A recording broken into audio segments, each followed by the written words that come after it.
Ooh, say what, say what, say what? Yeah, ooh, girl, you know what's up, and you know what I mean.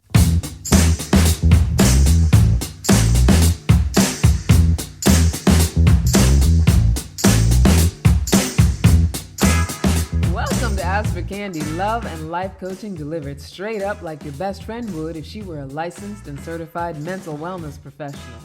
If you don't know me yet, I'm Candace Harper, relationship coach and hypnotherapist, and I'm here to support you with feeling epic, enough, peaceful, illuminated, and courageous in every area of your life, but particularly your love life, whether you're single or not.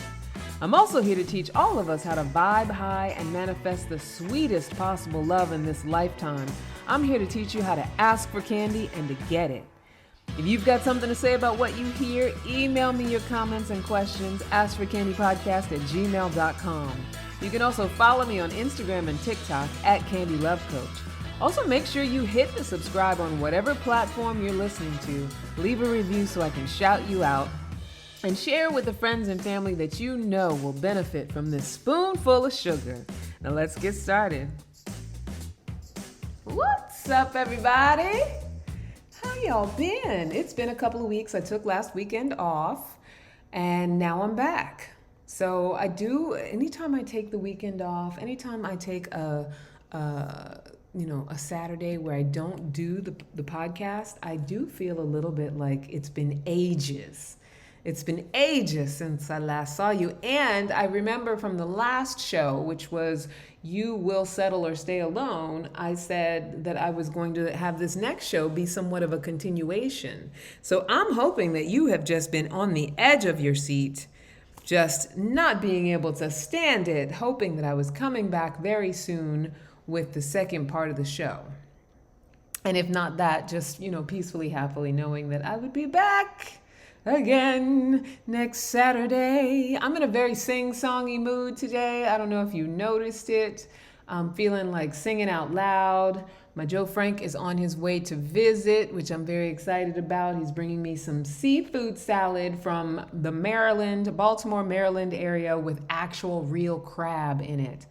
And that makes me very excited. Those of you who know me know that I am, I don't know if I could call myself a foodie. I feel like people call themselves food. I think if you're a foodie, you have to have like some sort of level of culinary expertise. And while I'm a good cook, I'm a really good at-home cook.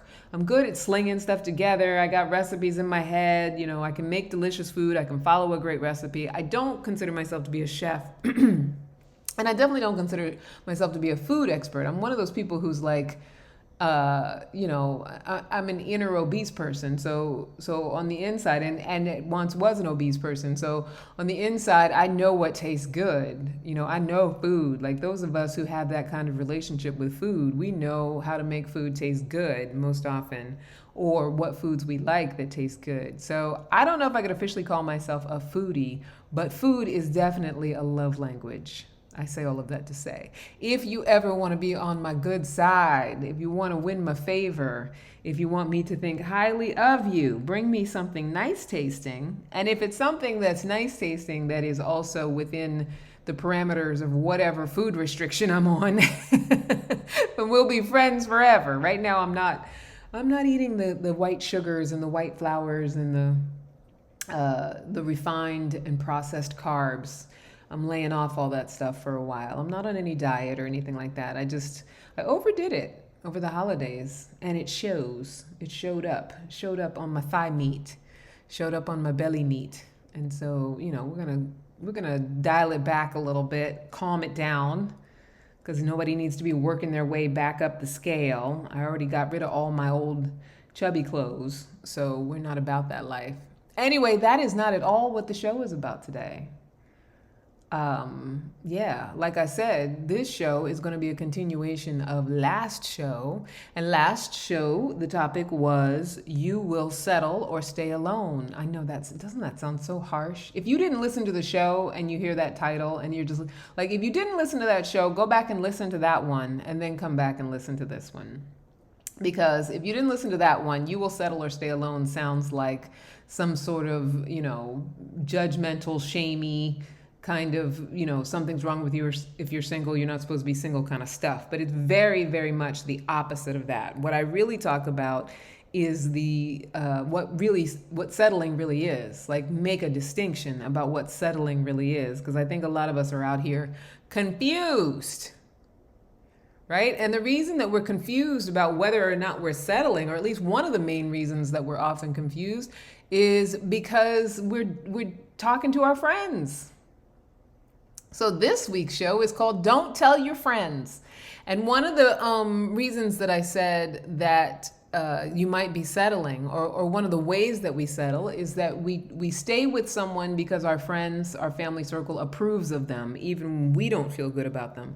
Now, don't get me wrong, that can actually be a really good sign of compatibility. That if the people who love you love them, that's a good sign of compatibility if you also feel really good in relationship with them. But, there's oftentimes where we stay in something because that person has fit, so graciously into our lives, or our parents may like them, but deep down we know that they're not the person for us. That happens. That thing happens, let me tell you.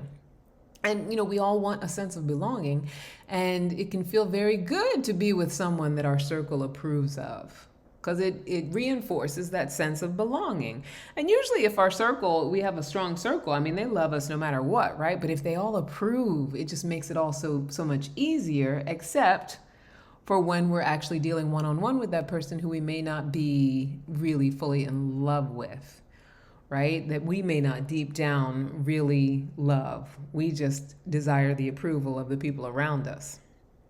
And so, and what's worse is for a lot of us who are single, we also have a circle of friends who have their own personal agenda, right? When it comes to our love lives.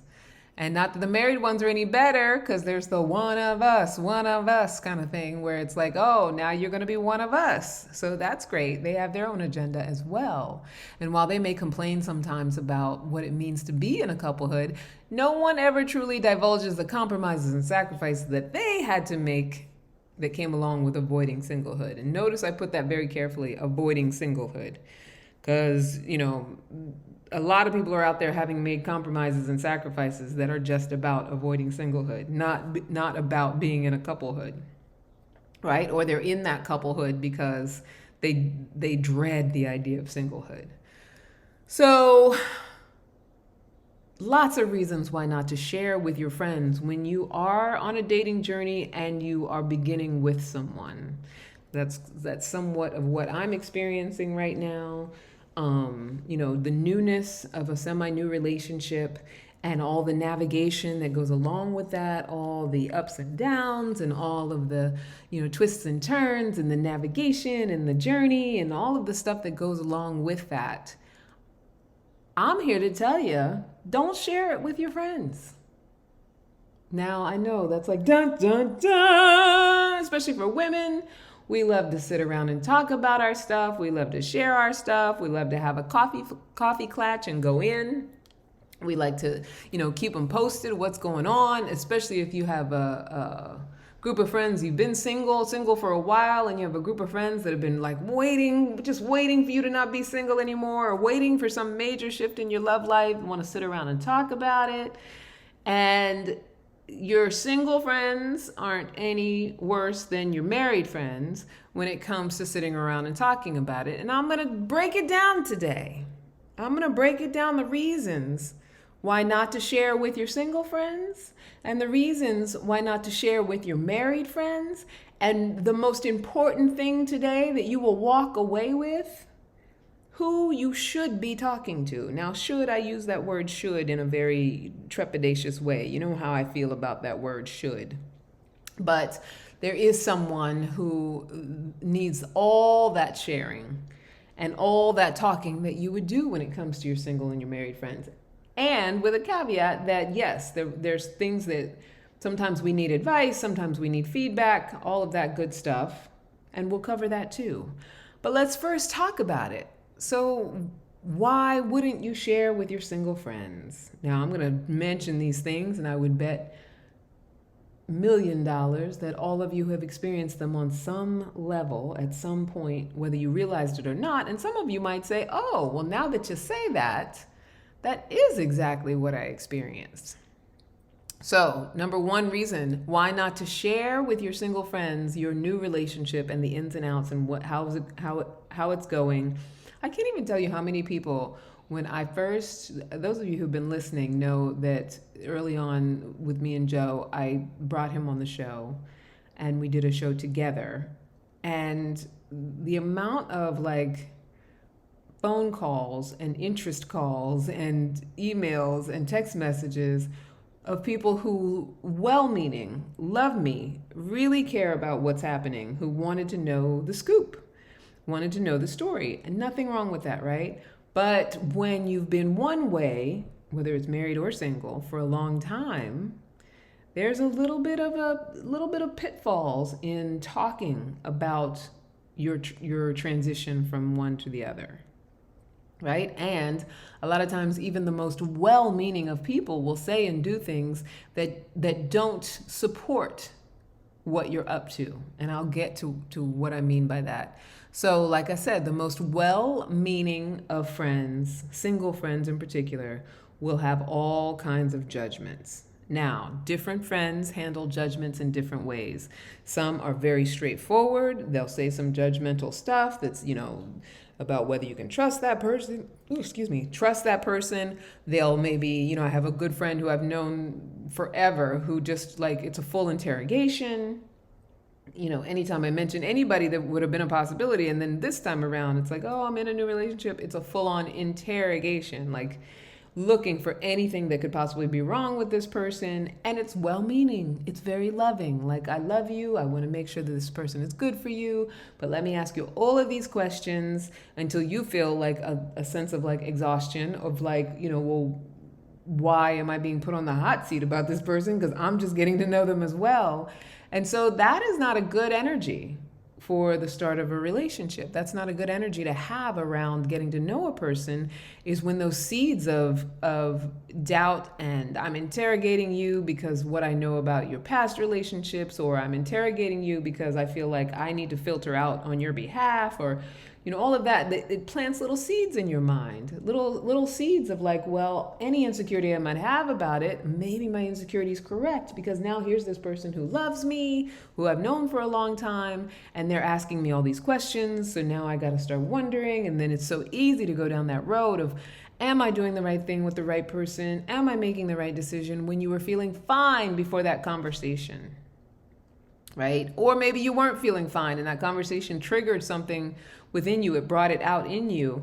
But what is so important in these beginning stages, and I've had beginning stages with several people throughout my adulthood, so this is not the first time I've started a relationship. But what's really, really important is that we focus on those things that are working and workable as we're getting to know someone. Oftentimes, especially these days when so many more people are single, so many more people are out there just wanting a relationship but afraid to enter into a relationship, we come with our fears and our insecurities.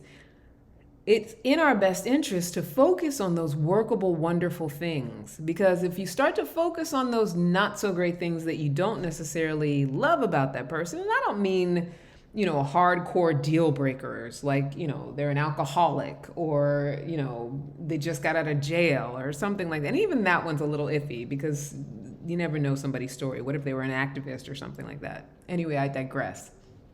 So you want to be able in those beginning stages to focus on the workable things, focus on the good things, focus on what's possible. Don't focus on whether, the first night they slept over, they cut their toenails, in the wrong room or things like that. Because there's those little idiosyncrasies that if you let them start to poison how you feel about that person, that those negative things become bigger and bigger, and all of a sudden you're looking for all the things wrong with them. And then if you're then talking to a friend who's asking you all kinds of questions that are past informed questions, or their judgments about whatever you're doing, their judgments about, what they think about people of the opposite gender might be like, it's like it farms those seeds, and those seeds begin to grow. And that's part of what can sabotage the early on of a relationship. It's just all those past informed, bullshitty kind of negative little seeds that get planted in the garden of your mind, right? And the more we focus on them, the more we water them, the more they begin to grow, and the more we look for evidence of how that person or this new relationship can line up with these little seeds of negativity. So be very careful with those single friends. They will have their judgments, and some will do like my one friend, they'll interrogate.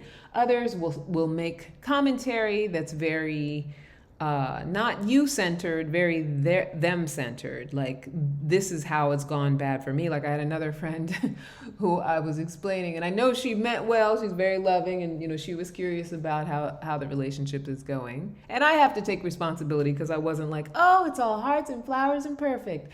I was joking about the fact that we're at an age where two of our major dates in the beginning were our parents' funerals. I went to his dad's funeral. He went to my mom's funeral. And so, my friend, she kind of slipped in the phrase trauma bonding. And it was like, wait a second, whoa. And, I know that she didn't mean that in any sort of like serious way. There was like a jokingness to it. But then also it was like, it kind of hit a nerve a little bit. And maybe a nerve of like my own insecurity, my own, is that true? Maybe I've even questioned that. Is that what's going on? I mean, I know it's not based on what we have together today. But it's things like that your single friends will bring their stuff. So they'll want to know, they'll be curious, but they'll bring their stuff, right? So, and it's so insidious because they don't mean to be saying anything that's negative. They don't mean to be saying anything that speaks to whatever your insecurities might be, or sometimes they do, but then if they do mean it, they're not really your friends. But they're coming from their own movie, like their own experiences, what they've experienced with other people, and their beliefs in whether you really can find love after a certain age, whether love ever really does work out. And for some of us who've been single for a very long time and don't want to be anymore, that kind of cynicism really starts to run the show. So definitely be careful of your cynical single friends, right? If you're starting a new relationship with someone, or you're trying to rekindle, or the two of you are trying to rekindle a relationship after being apart, or if you're trying to mutually work on something with someone, be very careful of those single friends who are unhappy being single, or not satisfied with being single. Not because they want to hurt you, they want to love you. We all want that belonging. We all want the sameness. We all want to be in the same boat. We want, we grasp onto the friends we grasp onto because of our similarities. So deep down, there's often a fear and an insecurity that, okay, now you have what that thing is that I've been wanting. And so if you don't fit into my paradigm of it all going wrong, then I'm going to have to face the fact that I'm worried that there's something wrong with me, because I have a story that there's something wrong with me, that I don't have a relationship yet.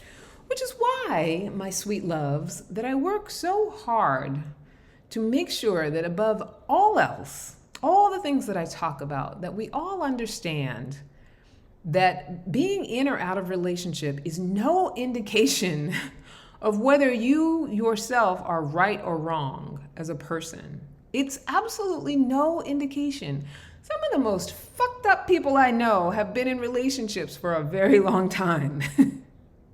And some of the healthiest people I know have not been in a relationship for a long time.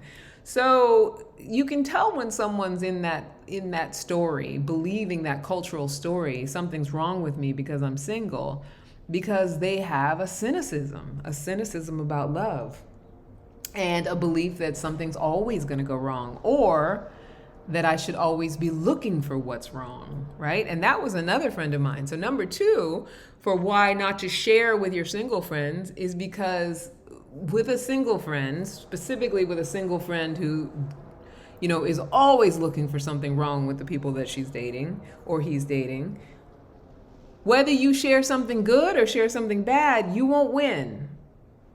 You won't win.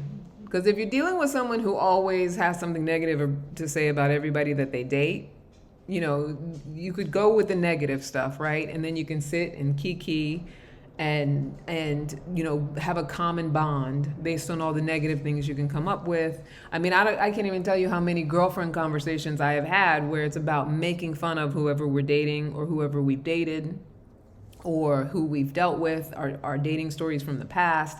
I mean, that's just something we do, right? We're women, we're communal. But so the negative is welcomed, but then it's also reinforced. And if you're starting a new relationship, like I said earlier, the last thing you need is reinforcement of the negative thoughts, because they will come, and you do not need anything from your community that's going to reinforce and power those thoughts, especially when they're not informed by what is truly in reality. If they're informed from the past, your insecurities, your fears, the last thing you need is someone to come and buoy your fears by sitting around and kiki-ing with you about, that thing is wrong with that person you're dating. But then the good share is not well received either, because when you're dealing with someone who, usually what they share is the bad thing, or that's what they gravitate towards sharing. When you share the good thing, it's not going to land on them well. Like, I had a friend who, was asking me about it, and I was saying all the good things. Well, they asked, they said, so how are things going? What's happening? I can't wait to hear, and I'm like, it's fantastic. I love him. It's great. We're having a great time. And, I'm saying all the good things. It's like, well, you don't have to sell me on him. Was the response. So, it's like, and I get that I don't take that sort of thing personally, but sometimes our friends, like, that's a response to, like, first of all, I'm not buying it because I don't believe anything different. And even if I was buying it, then I feel like some sort of inferiority, like that I don't have the same story to tell, right? And oftentimes with friendships and bonding, sometimes people, that's their bond. I want to be able to tell the same story you tell. I have a couple friends where it's like you tell them something and they got to come back with either a story that one-ups or a story that's similar, looking for that belonging, looking for that sameness. See how alike we are? We have the same stories, so the good share, the bad share. You're not going to win. You're not going to win with your single friends. Number 2 reason for why, keep it to yourself. Keep it close to the vest. Number 3, your single friends won't know how to support you. They won't know how to support you through the ups and downs of a new relationship. They won't know how to support you through the navigation of it, right? Especially if deep down inside they're afraid they're going to lose your friendship. Because that means that they have an agenda. And the agenda is to keep you their friend. And they may not even be conscious of it. I don't think that it's some diabolical thing. And I've been that friend on the other end. So I'm not even saying it like I'm beyond reproach. Like I've had, mainly because I study relationships and stuff like that. We're going way back. We're going, back in the crates from when I was young, when I had friends where if they got in relationships, it did feel like a threat to our friendship. In a lot of ways that it was, especially in college and, in my 20s and things like that. In my 20s, I was in a relationship all that time. But, early college, like if a girlfriend got in a relationship, it was a threat to the friendship, because you know how you are in college, right? At least I know how I was. If you're dating somebody, it's all about them. And if you're not dating somebody, it's all about your friends, right? And, I'm sure there's some people that balance that out, but I feel like that's kind of a thing with young adults, right? But I think as we get older, that thing can still exist. It's just a lot more covert, right? It comes back to that sameness, that belonging. You're going to leave the fold. I don't want you to leave the fold. So, it might show up as just skepticism. I have a client who's, sort of working her way back with with a previous love, and, is met with a lot of skepticism with one of her friends, a very judging kind of skepticism. So, it doesn't mean her friend doesn't love her. In fact, it probably means her friend loves her very much, doesn't want to let her go, doesn't want to see her get hurt, has all of her judgments and, reservations and things that she thinks which are all very, that's all very sweet and loving and valid, but it has no bearing on the relationship. It should have no bearing on the relationship. It's when we listen to it and take it on that it begins to toxify our relationship, right? Well-meaning, absolutely well-meaning. Our friends love us. Hopefully your friends love you, but your friends also want to keep you. Your friends also want to have their paradigms reinforced. They also don't want to feel like something's wrong with them because they don't have what they think you have.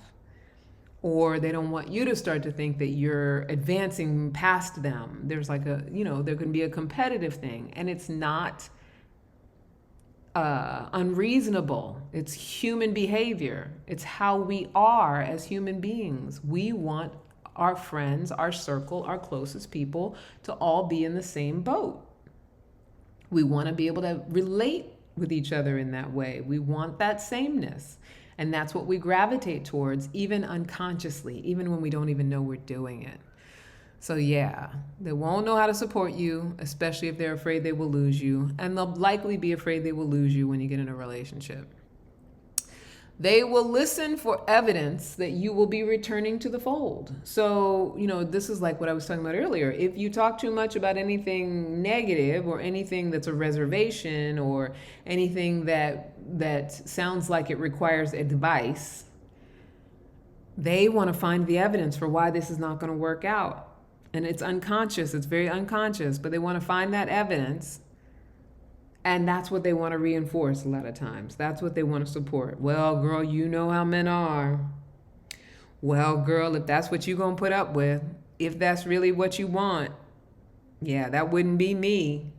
It's that kind of like coming back at you with a very, if you want to stay my friend and us be the same, I ain't doing what you doing. Just a warning, just letting you know. I feel you drifting away. I feel you being different is basically what's underneath all of that. So they're listening for that evidence. How can I get you back in the fold? How can I get you alert to the fact that I'm feeling a shift, I'm feeling a change, I'm feeling like I'm losing your friendship, or that I'm going to if you get into this relationship now? And that does often happen. And sometimes people, cast aspersions on people who, you in a relationship now, I don't talk to you no more.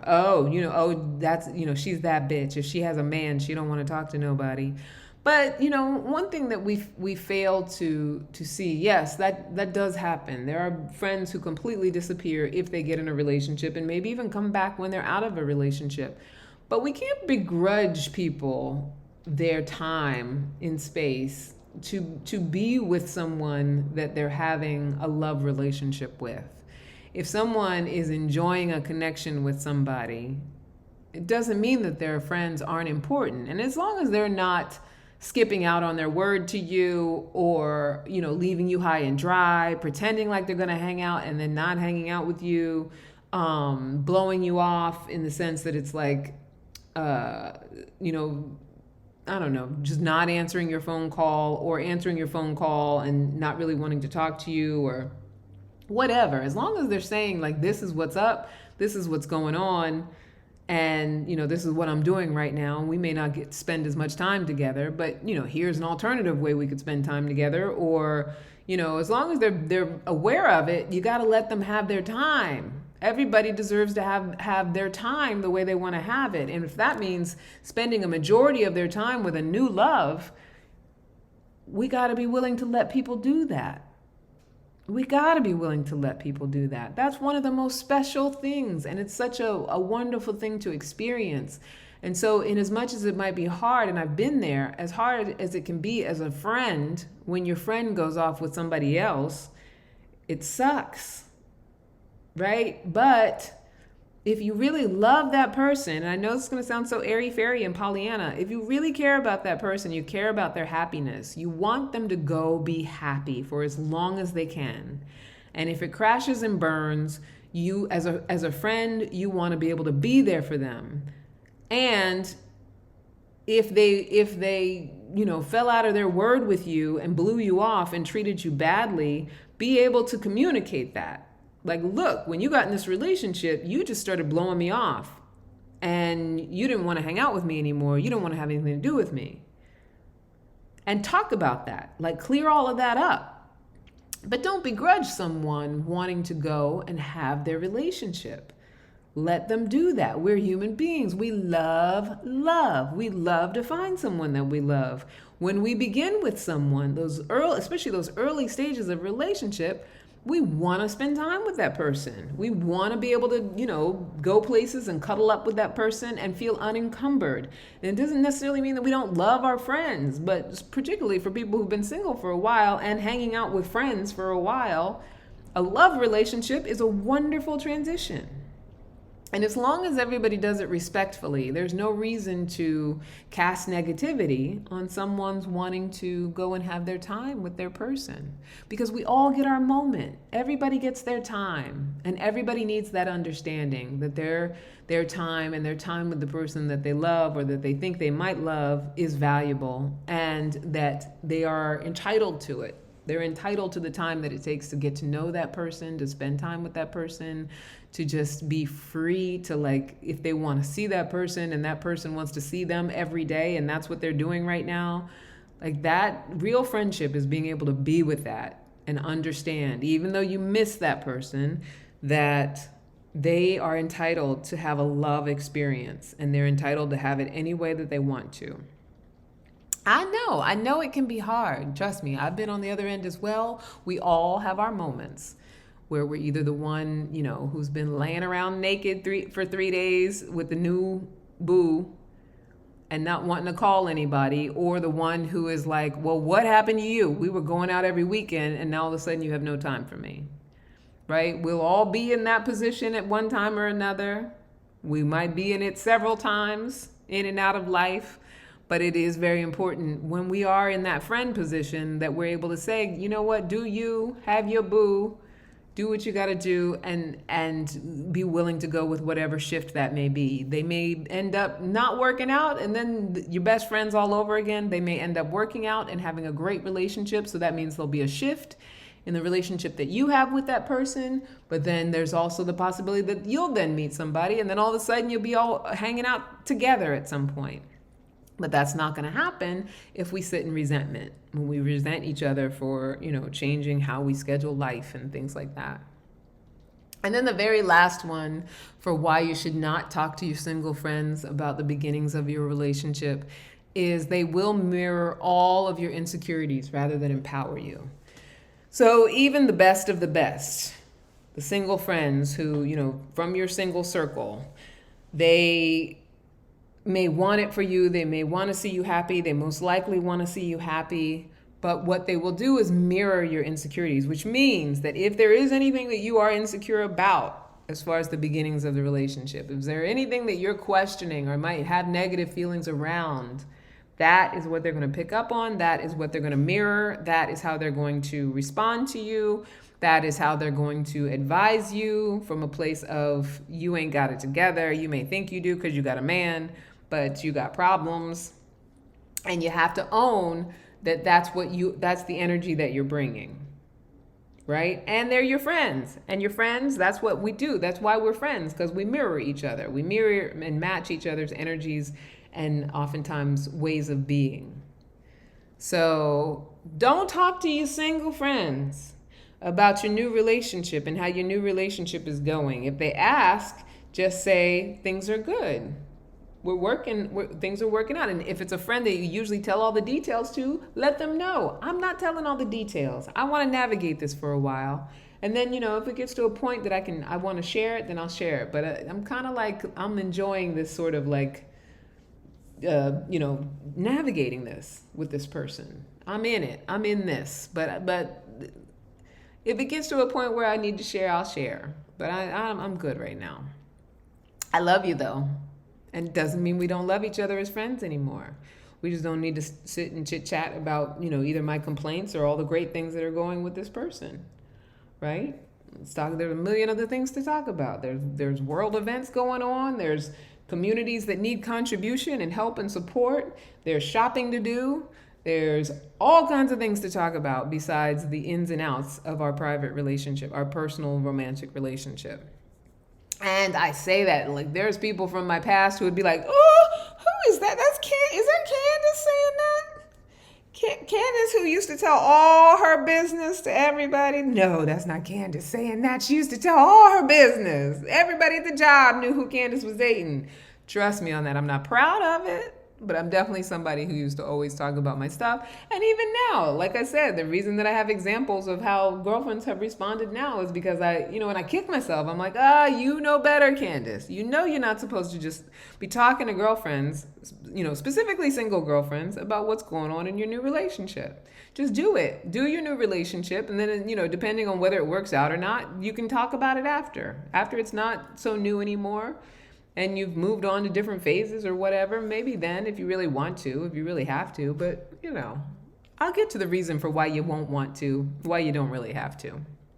Anyway, reasons why not to share with your married friends, because those bitches ain't no good either. I take that, I'm joking. I'm joking, right? I just did this whole, I don't know if you guys have been watching me on the Coach EO show. We started doing a new show weekly on Wednesdays, E&C, we're calling it. And we just, it's sort of like a he said, she said, and we just talk about love and relationships. And we do have some things that we're very diametrically opposed in our views, right? And one of the discussions we recently had was about his use of the word bitches. And I feel like bitches can be similar to the N-word, that if you are, not a person of color, you have no business using the N-word. If you are not a woman, you shouldn't be calling people bitches. But if I'm not, I can't be hypocritical, because we had a whole discussion about how I don't allow my community, women in my community, to disparage men and use terms like assholes. They're all assholes, they're all dicks, they're all cheaters, they're all this, they're all that. Like, I don't allow that language in my community, because I feel like it's not only disparaging to the person you're talking about, it's also disparaging to you.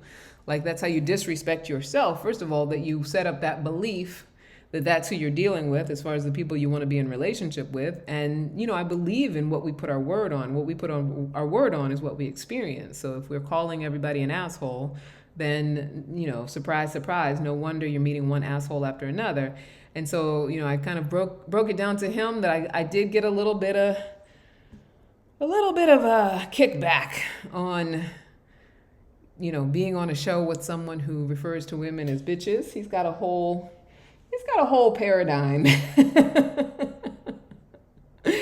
can be a little rough sometimes when it comes to women. I mean, he's not as bad as some of the men on YouTube and in the podcasts, but he's definitely got some things going on, around his energy with women and what he teaches, what he coaches. At the base of it all is good, strong structure, but some of the stuff on top, some of the cream on top, is a little curdled. But, and then he gave me his explanation for why he uses that word. I say all of that to say, in this big digression, that, you can't tell those bitches either, those married chicks. And I'll tell you why. Using that word ironically as a woman. I'll tell you why you can't tell them either. I'm not sure which is worse, when they want you to have what they have or when they don't. Right? So if you do have married friends in your circle, which it's rare, I feel like, yes, there, I guess circles of long-term friends, you'll have a couple of them that are married and a couple that are not. I have a friend circle. We haven't seen each other in a long time, I guess because of COVID and kids and changes and things like that. But there was a period of time where we were a big circle and maybe 2 of us were married and 4 of us were not, and, however many. I think that does occasionally happen. But with married friends, as far as talking about your relationship, if they want you to have what they have and they want you to be like them, there's a weird energy around, and that maybe it's just for me. You guys can tell me what you think or what you've experienced around that. But a weird energy of like, be like me, validate me, be like me. Right? And here, let me give you some tips on how to be like me, because I'm this married person, and that's what you need to be, and I want this relationship to work out because you need to join the fold. You need to step it up. You're not a grown up unless you're doing what I'm doing. Now you're truly going to be able to understand me. You know, it can be very me centered, particularly with the married friends that, you know, that's not what their marriage is about. It's not very them centered, right? And then when they don't want you to have whatever it is that they have, their cynicism about relationships is not going to be very supportive to what you're up to either. Right? So whatever complaints they have about that man, and I've known so many, I have very many married friends, acquaintances, clients. And, you know, what I always sort of tease them with is, you know, that's your man, girl. That's the one you picked, you know, particularly if they're complaining about him. And one thing I feel is very common with married people, especially if they've been married for a while, is you will hear all of the complaints that they have about that person. And I get it, because I get that whether you get married or you become a parent, or even in my dog community, people with dogs, like we have our gripes. Any community group that you're in, there's going to be gripes, and people want to share the gripes. But when you're not quite there yet, and you're listening to the gripes, something triggers in your mind that the gripes are the story. That the gripes are describing what it's really going to be like. And that can be very much a sabotage to whatever you're trying to do. Yeah, I mean, think about it, even the smallest of things. So if you're randomly, you know, I want to get a dog. So you go and talk to a veteran dog owner. Well, you know, you can get a dog, but just know you're going to be picking up poop every day. There's vet bills. The vet bills are ridiculous. And the grooming and the care, oh my gosh, the everyday thing. Make sure you get a dog that doesn't bark too much. And, you know, sometimes they're not going to be so great with your guests. You got to train them. Then you got to get a trainer. And that's a whole expense. You know, like, I mean, I don't know about you, but if you were somebody who didn't have a dog, all of a sudden it'd be like, should I really be getting a dog? Same thing with married people and their gripes. So you're starting a new relationship. So far, so good. Things are going great. You're thinking there's a possibility. You're thinking it could be wonderful. You talk to a married friend about it. You tell them all about it. And you're like,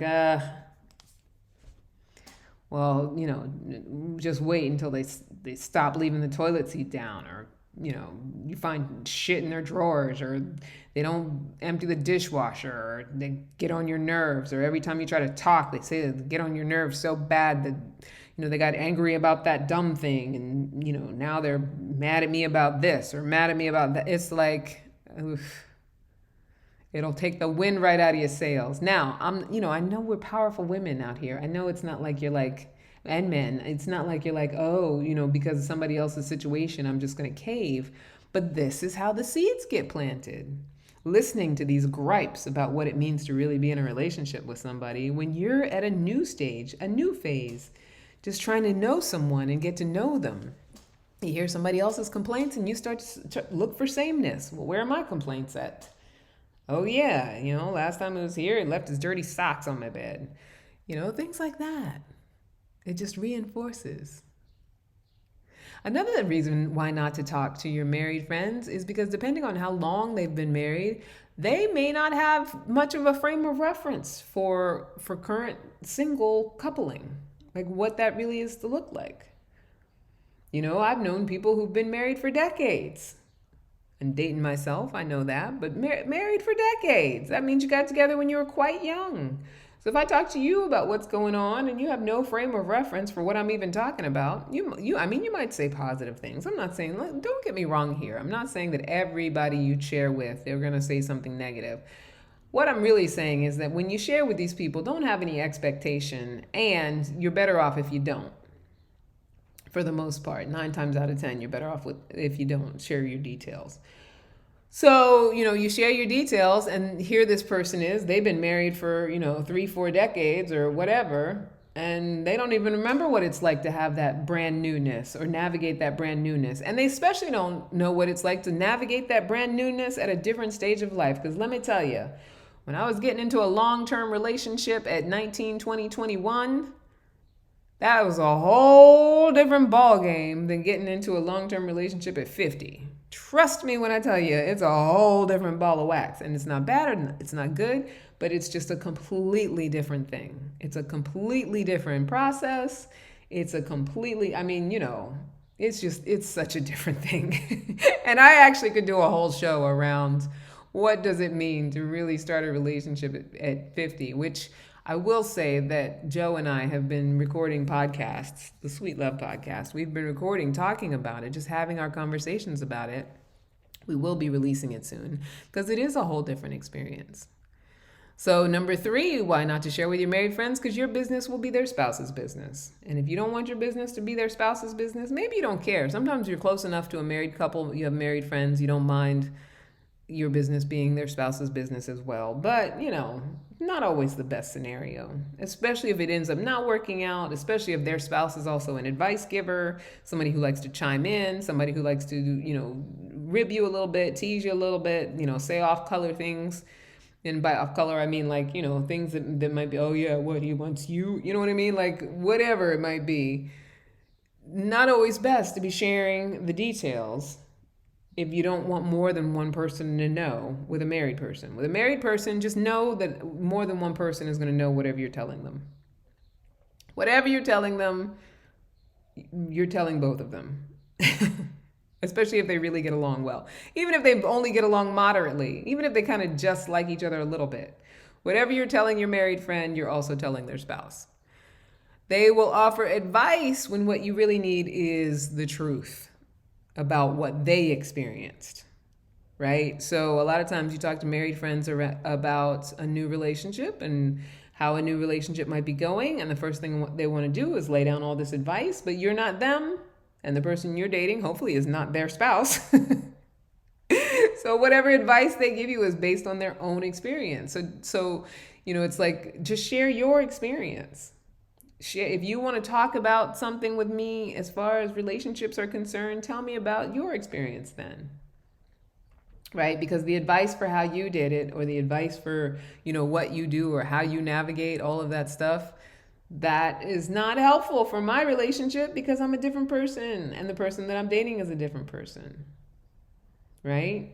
And so I don't necessarily want to be in the seat of hearing your advice, but we're friends. So I want to hear about, what you want to share about you personally. And that's something you can tell them too. Sometimes it's easier just to not get into the details with them. And then, like I was talking about earlier, and I put it out as a separate thing, just the pressure to be initiated into the club. Because after a while, that pressure will start to wear on you, right? That pressure, especially if you're of a certain age and you're dating somebody new, how soon do we need to get married? Is this the right person to marry? What if I'm marrying the wrong person? And, I'm so-and-so and so-and-so. They're putting pressure on me because, they're married and they want us all to be able to go on vacations together and hang out together. And, yes, some friend circles don't even care about that sort of thing, but a lot of times it's just sort of a insidious kind of like background thing where it's like one of us, join us. And the person you're newly dating may or may not be the right person. And the more added pressure there is to make them the right person can often make a right person the wrong person, because you'll behave in ways where you start to put pressure on the relationship. So those are the things to be on the lookout for. Don't share with your married friends. Don't share with your single friends. And by share, I mean those details about the newness of your relationship. And the bottom line is that none of the above is usually malicious. I mean, we're talking about real friends. We're not talking about fake friends. And if they are doing any of those things maliciously, the truth will be revealed. You will figure it out. But for the most part, all of those things are very well-meaning, and they are with love. They love you. But, people who don't know, they don't know. They just go by instinctually what they feel. And everybody is just acting from their own movie, right? Trying to love you the way they know how and offer you the best that they've got. But just like, I don't know, pineapple upside down cake, it's sweet and it's lovely as hell, but it is terrible for you. Get what I'm saying? It's sweet and it's lovely, but it is terrible for you. So what do we do when we have that burning itching to talk about our significant other and everything that we're experiencing in a new relationship? There is that desire. You want to just talk about them. You want to just talk about it. What do you do? What do you do in that instance? Here it is. Here it is. Are you ready for it?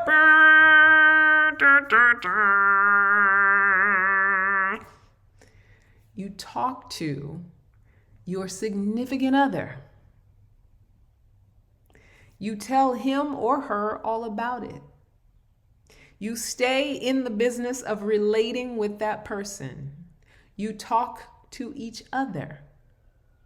The good things, the bad things, all the things. You stay in communication.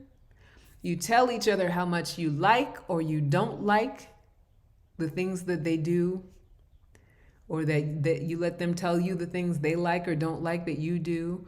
You tell each other how you felt when they did that thing they did, or you did that thing you did.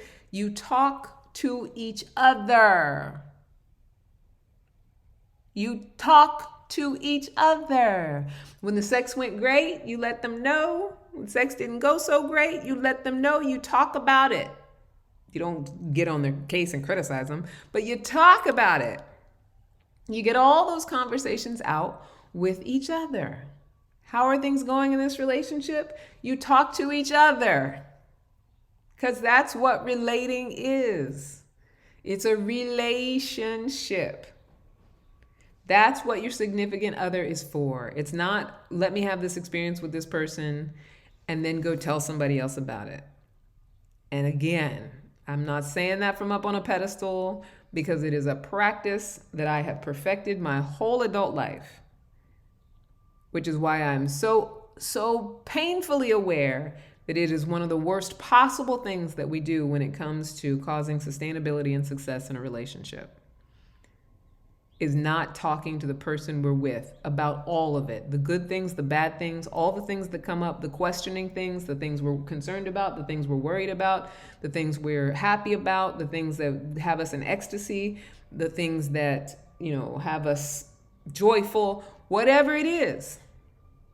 The whole point of being and this is, now don't get this confused with having an expectation that person be your everything. Your mama, your daddy, your nurse, your doctor, your friend, your this, and your lover, and your man, and your whatever. No, it's not that.